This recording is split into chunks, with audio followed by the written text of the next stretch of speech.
It's tea time. Let's go. I don't wanna be anything other than what I've been trying to be lately. Bonjour, bonsoir tout le monde. Je vous retrouve pour la suite de ce week-end entièrement consacré aux frères Scott. Donc aujourd'hui, on va parler du tournage. Hier, c'était uniquement consacré aux acteurs. Qu'est-ce qui s'est passé? Bon, déjà, petite mise en contexte. One Tree Hill, en français, les frères Scott. C'est donc une série qui a démarré en 2003. Créé par Mark Schwann, feuilleton très apprécié de la WB, puis ensuite sur la CW. Donc on avait ce fameux combat entre Lucas, le demi-frère de Nathan. C'était chaud d'ailleurs, moi quand j'avais commencé cette série, je me suis dit oula, ça commence très mal, il y a du bully à mort. J'ai adoré, même si je vous cache pas, je ne l'ai jamais terminé cette série.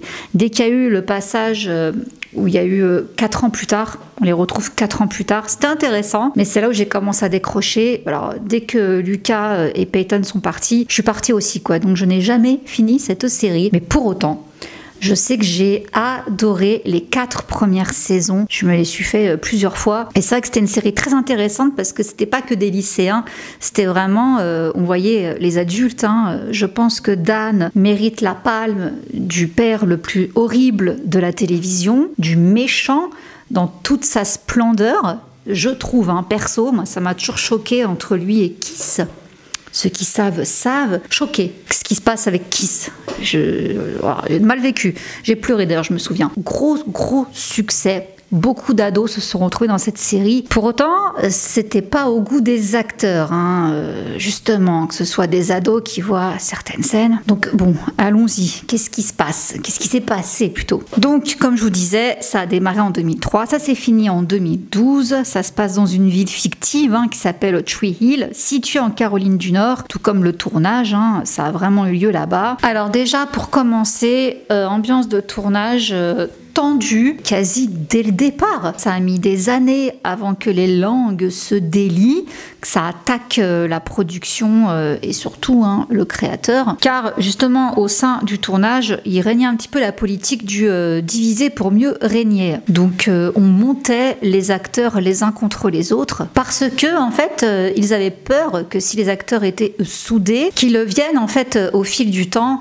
en masse, en groupe, donc réclamer aux producteurs une augmentation de salaire, chose qui aurait été complètement logique d'ailleurs parce que bon, déjà il y a l'ancienneté, plus les saisons avancent, plus on peut réclamer une augmentation, c'est normal, et en plus au vu du succès c'est complètement légitime.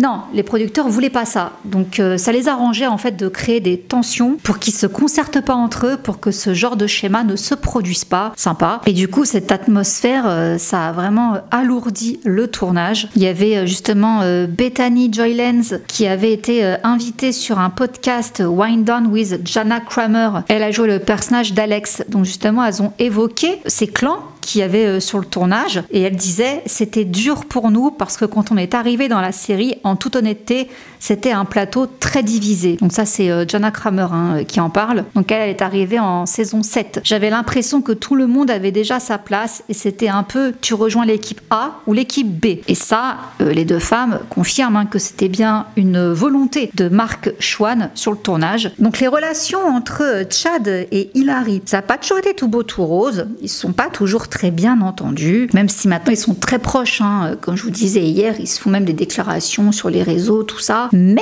à l'époque, c'est Hilary elle-même qui en parle dans le podcast Drama Queens avec ses copines Bethany et Sophia. Voilà ce qu'elle dit. Chad et moi, on s'embrouillait beaucoup au début de la série. Tout le monde disait que j'étais odieuse avec lui. C'est vrai, j'étais dure, je l'embêtais sans cesse, je le provoquais aussi. J'étais une personne détestable avec lui. Bon, après, ça s'est arrangé au fil des saisons et jusqu'à la fin, où finalement même ils sont partis ensemble. Il y en a aussi qui est parti, c'était Skills. Donc c'était l'acteur Anton Tanner. Alors lui, il a eu des gros problèmes avec la justice. En 2009, il est même passé par la case prison pour fraude à la sécurité sociale. Donc il a purgé une peine de 3 mois et il a été invité ensuite à revenir dans les frères Scott. On va en apprendre des bonnes. Il y a eu une photo d'une couverture que je vous mets là. Donc c'était pour le magazine Maxim. Assez sexy, on peut voir donc Hilary, Sophia et Daniel Ackles, donc celle qui jouait Rachel. Alors on ne voit pas Bethany sur cette photo.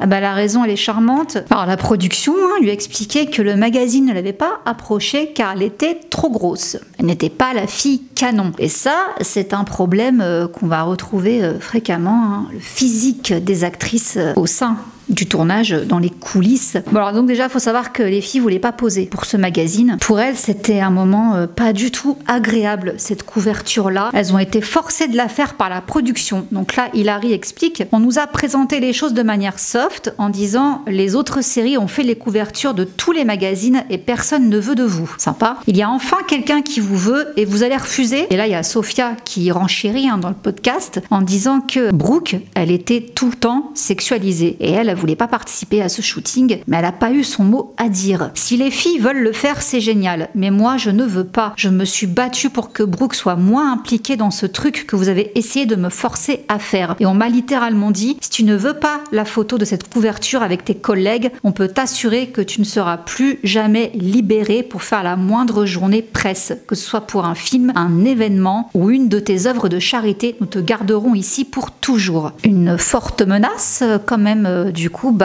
elle a abdiqué, elle a fait la couverture que vous voyez donc là. Effectivement, on aurait pu peut-être rajouter un bouton sur le chemisier, ça aurait été sympa, mais bon, c'est Maxime, donc on n'attendait pas moins. Bref, toujours encore un autre podcast qu'on a vu sur YouTube, Chicks in the Office, où là, Sophia explique à quel point elles ont été manipulées et que les conditions étaient inadaptées pour elles, qui devaient représenter donc des lycéennes. Donc je cite, on s'attendait à ce que nous soyons ces adultes et pourtant nous étions aussi considérés comme des pions. Nous avions des adultes en qui nous avions confiance, dont nous comprenons maintenant qu'ils étaient vraiment des manipulateurs, qui ne voulaient pas que nous soyons proches parce qu'ils pensaient que nous allions nous regrouper et demander plus d'argent. C'est tellement bizarre et c'est juste des choses dont nous n'étions pas au courant à l'époque. Donc elle dit également qu'il y a une fétichisation de la part du créateur de la série. Il y a certaines scènes qu'elle a jouées où elle a dit au créateur non, je veux pas de ces scènes-là, elles sont juste dégoûtantes et elles ne correspondent pas au rôle d'une lycéenne, quoi. Ça n'a rien à faire là. Mes amies présentes et moi-même, donc là elle parle de Bethany et de Hilary, avions remarqué que les dialogues entre les personnages n'étaient pas ce qu'ils devaient être. Le comportement que nous devions adopter n'était pas normal non plus. Nos rôles ressemblaient au fantasme d'un vieil homme pervers. Et dans une interview à Cosmopolitan en novembre 2018, il y a Hilary qui déclare « Chaque fille de la série était présentée comme une prostituée avec un cœur en or. Il y avait énormément de scènes absurdes en sous-vêtements. Certes, chaque personne présente sur le tournage était adulte, mais ils en oublient que le téléspectateur chez lui croit voir un ado de 15, 16 ou 17 ans. Donc, ça crée une nouvelle normalité pour ces vrais adolescents. C'est quelque chose qui nous a vraiment énervés et je pense qu'aujourd'hui, il y a plus de sensibilité vis-à-vis du public auquel on s'adresse. Je suis pas tout à fait d'accord. Je suis désolée, quand je vois certaines séries sur Netflix, des séries avec des lycéens soi-disant, ça fait peur quand même. Là, je trouve qu'on a franchi un cap. Ça à côté, c'était mignonnet, je trouve. Bon bref. Donc selon elle, les membres de l'équipe de tournage ne prenaient pas en compte l'âge des actrices et leur demandaient donc d'agir comme des adultes et ça a provoqué chez elle un profond sentiment de mal-être et d'inconfort. Donc elle déclare « Avec le recul, on peut voir la façon dont on nous fétichisait. Il y avait cette idée que nous devions avoir réponse à tout et être des professionnels expérimentés alors que nous n'y connaissions rien au départ. » Et justement, donc Sophia Bush, elle va renchérir parce qu'elle dit qu'elle a eu beaucoup de pression de la part du créateur Mark Schwann afin qu'elle se montre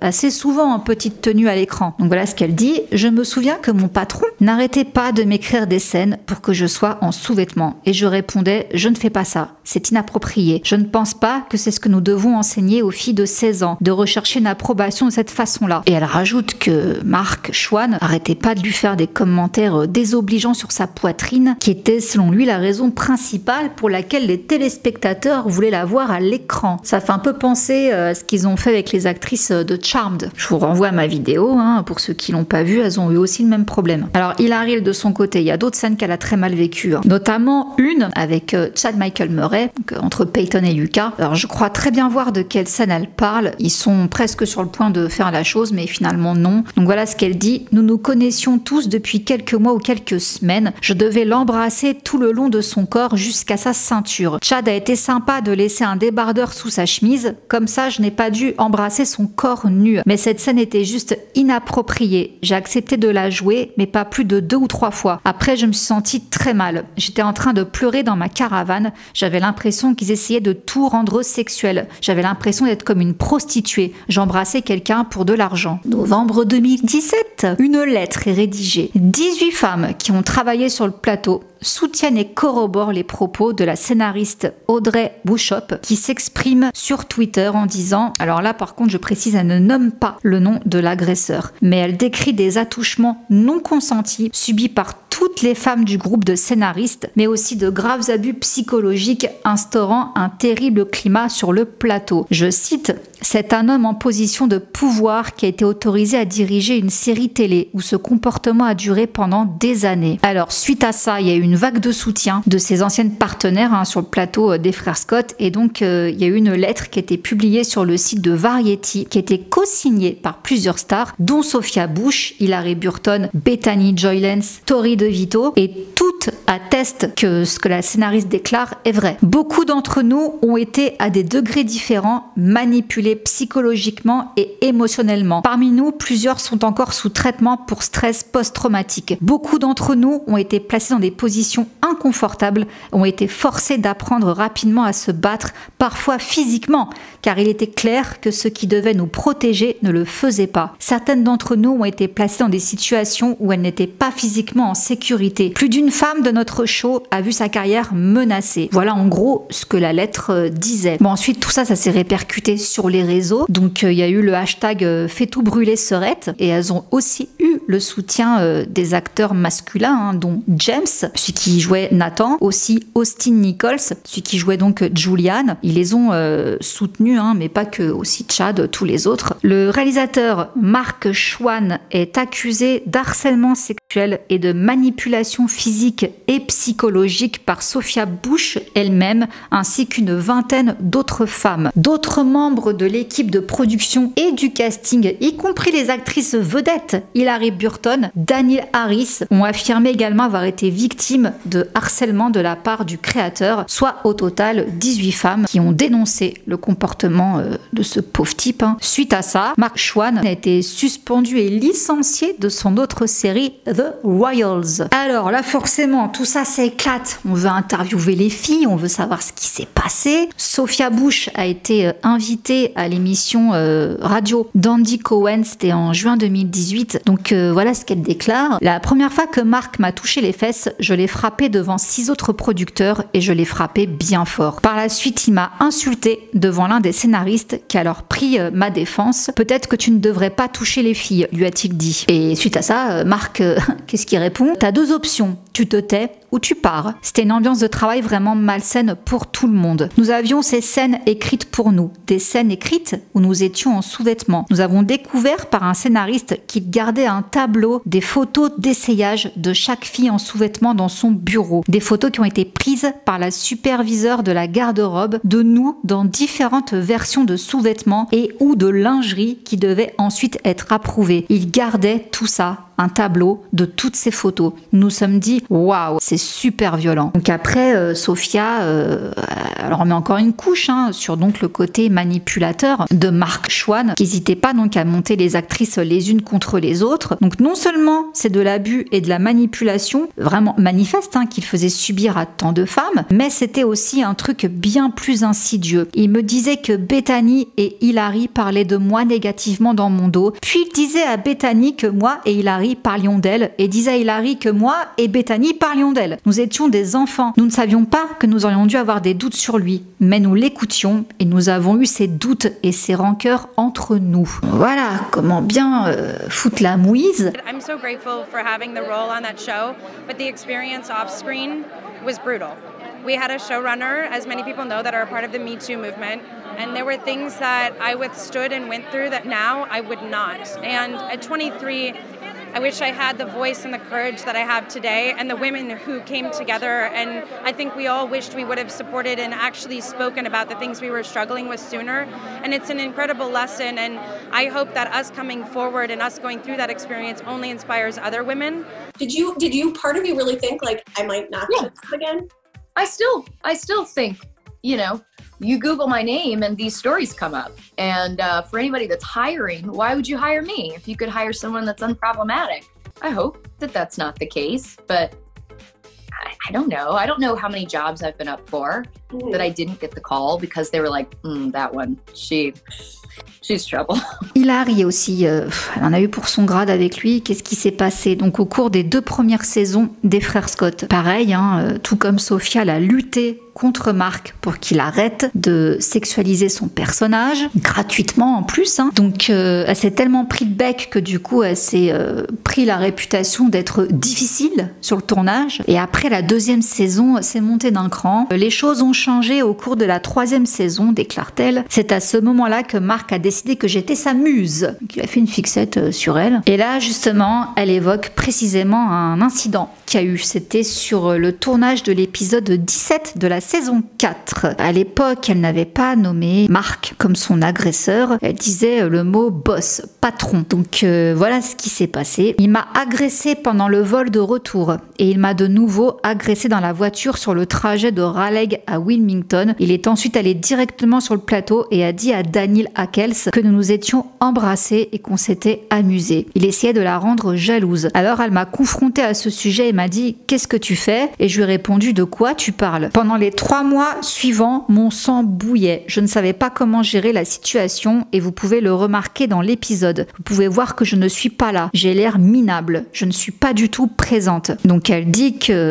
qu'il l'agressait, donne pas trop les détails. Toujours est-il qu'à un moment donné, Chad est arrivé. Chad s'est approché et a dit « Qu'est-ce que tu fais ?» Et il a dit ça à notre patron dans le bar. Il a vu notre boss m'attraper devant beaucoup de gens et vous savez, Chad n'avait rien à perdre parce qu'il savait que notre patron le détestait de toute façon. Beaucoup de gens avaient beaucoup à perdre, donc vous ne parlez pas quand vous avez beaucoup à perdre. Mais notre patron se sentait tellement à l'aise que ce n'était pas quelque chose qui lui posait problème. Et justement, selon Sophia Bush, a dit que si Chad est intervenu, c'est parce qu'il était protégé en tant que numéro 1 du feuilleton et qu'il avait donc plus de pouvoir, donc il pouvait venir et repousser Mark et ainsi se battre, si nécessaire, entre guillemets, avec lui. Et elle dit qu'elle est contente qu'il l'ait fait et elle veut que tout le monde suive cet exemple. Donc Hilary continue, décrit donc ce patron comme étant effrayant. Donc elle poursuit avec un autre souvenir.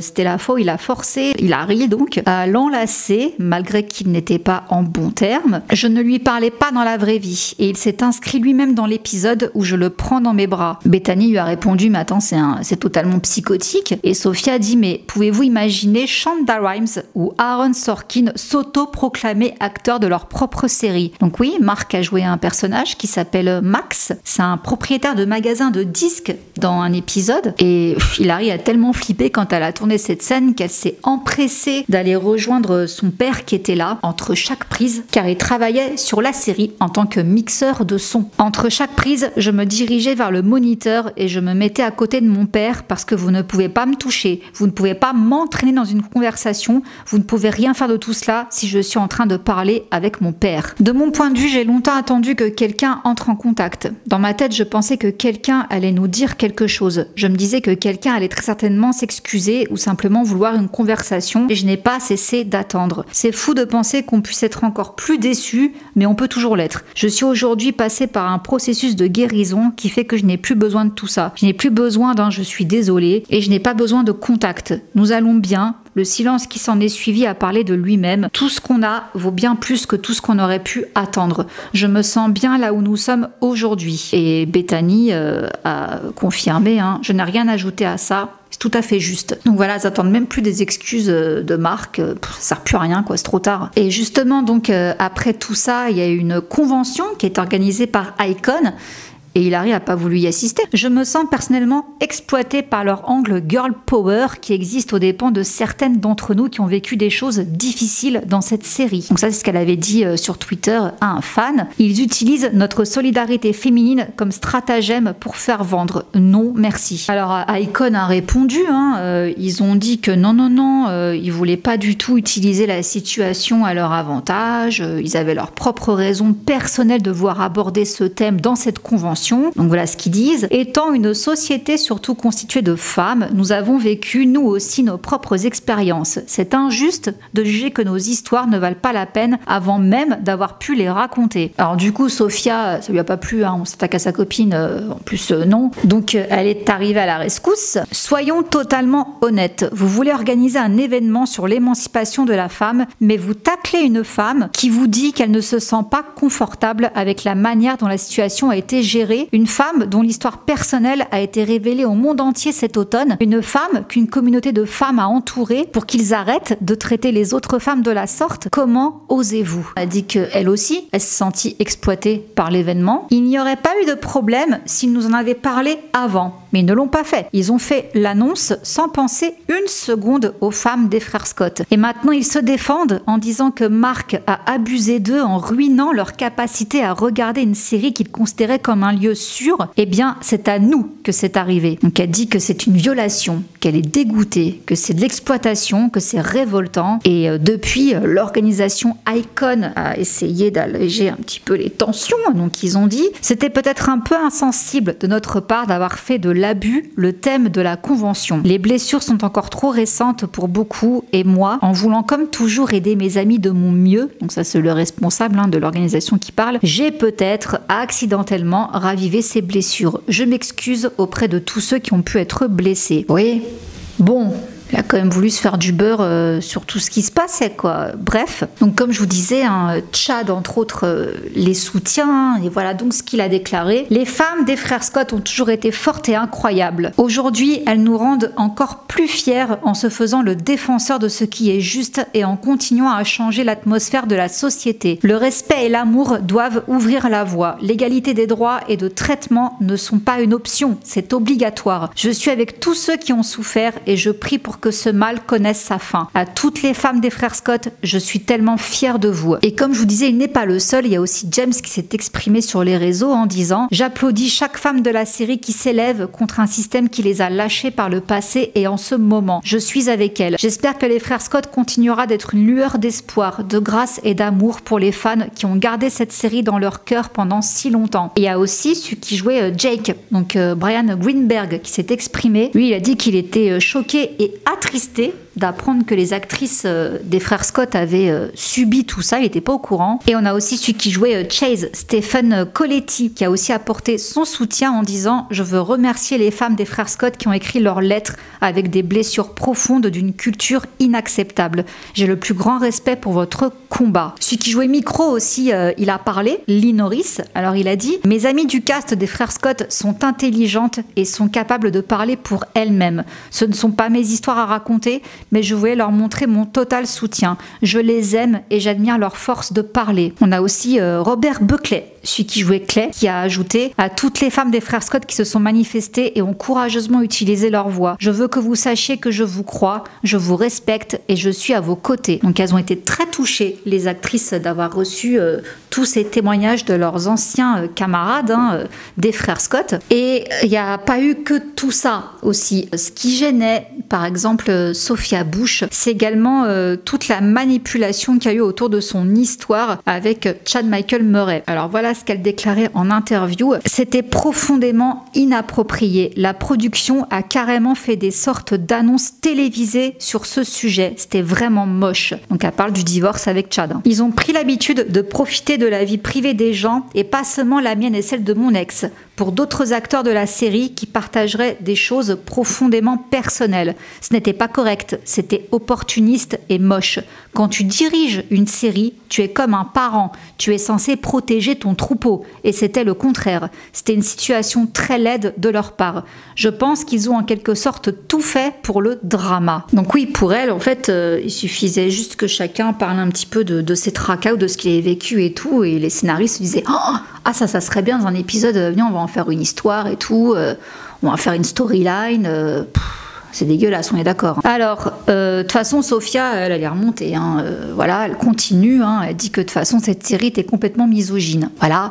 Donc, on a compris déjà l'hypersexualisation des personnages et tout. Donc là, elle en rajoute une couche. Là, elle parlait du 100e épisode de la série des frères Scott. Plus précisément, l'histoire entre son personnage Brooke et celui de Lucas. C'est la scène qu'elle a le plus détestée de toute la série. Brooke demande à Lucas un don de sa semence afin de tomber enceinte. Elle ne se sent pas accomplie et voit à la maternité sa future raison d'être. Donc pour elle, c'était pas du tout pertinent. Elle dit que pour elle, on voit là l'éternel retour de l'injonction à la maternité, qui est un trope malheureusement bien connu. Elle dit que c'était super bizarre. C'est un épisode dégoulinant de misogynie, car il y a tout un discours du genre « je suis tellement insatisfaite, je réussis professionnellement, mais je suis quand même vide à l'intérieur parce qu'en tant que femme, je ne peux pas être heureuse à moins d'avoir un bébé. Cela prouve que nous n'avions pas de femme scénariste. » Autre contresens, selon elle, le fait qu'elle demande à Lucas donc sa semence, alors que son amie Peyton souhaite l'épouser et qu'elle est au courant de ses sentiments. Donc pour elle, ça l'a beaucoup dérangé, tout ça. Qu'est-ce que c'est que ce délire là en fait? On prend en considération rien du tout, qu'on respecte plus rien. Donc voilà, misogyne. De toute façon, vu le créateur qui était un pervers, il n'y avait rien à espérer d'autre, quoi. Voilà. Donc voilà, j'ai fait le tour de tout ce qui s'est passé sur ce tournage. Ça fait beaucoup, 18 femmes. Ce type-là, je sais pas précisément ce qu'il a fait, je veux pas savoir les détails, mais ça fait peur, quoi, de se dire qu'un type comme ça, au calme, il a dirigé une série pendant des années, il en dirigeait même une autre, là, The Royals. Pas de souci, quoi, personne n'a parlé. Alors là-dessus, je comprends, parce que un créateur de série qui a des contacts avec des producteurs, tout ça, c'est vrai que généralement, quand on est une jeune actrice dans sa vingtaine, on se dit mais si je parle, qui va me croire? Je fais pas le poids contre des personnes qui ont 10, 20, 30 ans de plus que moi, qui ont l'argent, qui ont le carnet d'adresses. Voilà, donc moi je peux très bien comprendre pourquoi elles ont mis autant de temps à parler. Elles étaient très jeunes, très influençables, très manipulables, malheureusement. Je comprends que ça ait mis du temps. Par contre, les scénaristes étaient plus âgés. Mais toujours dit que quand elles ont commencé à parler, elles ont commencé à parler, quoi. Donc voilà, en tous les cas, si vous voulez les suivre, comme je vous dis, elles ont donc leur podcast. Bon, par contre, c'est en anglais, forcément. Mais vous pouvez mettre normalement sous-titres automatiques en français. Et comme ça, vous pouvez suivre tout ce qu'elles racontent parce qu'elles déballent beaucoup de choses, aussi bien sur leur vie personnelle que sur le tournage de la série. Voilà, pour ceux qui veulent approfondir, n'hésitez pas, je vous mettrai les liens sur le blog comme d'habitude. Et donc voilà,